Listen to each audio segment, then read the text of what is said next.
பெண்களுக்கு 6000 ரூபாய் உதவித்தொகை ஸ்டாலின் வெளியிட்ட மகிழ்ச்சி தகவல். நண்பர்கள், நம்ம போடக்கூடிய வீடியோக்கள் உங்களுக்கு பிடிச்சிருக்கு அப்படின்னா ஒரு லைக் பண்றதுக்கு மட்டும் மறந்துடாதீங்க.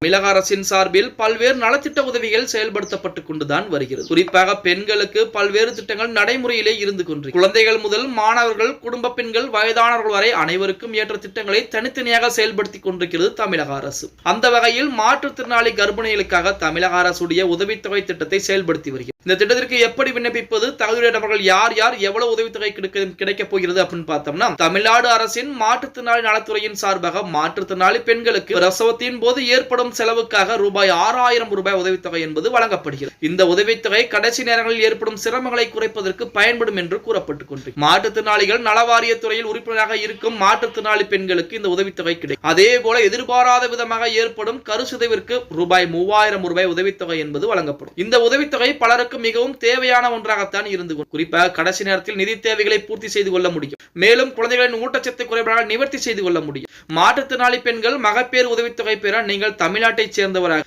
18 வயதை பூர்த்தி செய்தவராகவும் இருக்க வேண்டும். முக்கியமாக மாற்றுத்திறனாளிகள் நலவாரியத்தில் உறுப்பினராக இருக்க உங்களது மாற்றுத்திறனாளி அடையாள அட்டை, நலவாரியத்தில் வழங்கப்பட்ட அடையாள அட்டை, ஆதார் கார்டு மற்றும் ரேஷன் கார்டு, குழந்தை பிறப்பு சான்றிதழ், மருத்துவமனை சான்றிதழ் ஆகியவற்றை சமர்ப்பிக்க அந்தந்த மாவட்டத்தில் உள்ள மாவட்ட மாற்றுத்திறனாளி நலவாரியத்தில் இந்த திட்டத்திற்கான விண்ணப்பிப்பது உதவித்தொகை பெறலாம். உங்களது அனைத்து ஆவணங்களும் சரிபார்க்கப்பட்டு தகுதியுள்ள விண்ணப்பதாரர்களாக இருந்தால் 6000 உதவித்தொகை என்பது தமிழக அரசின் சார்பாக வழங்கப்படும் அப்படிங்கிற தகவல் பார்த்தீங்க அப்படின்னா தற்போது வெளியிடப்பட்டிருக்கிறது அப்படின்னே கூட சொல்லலாம்.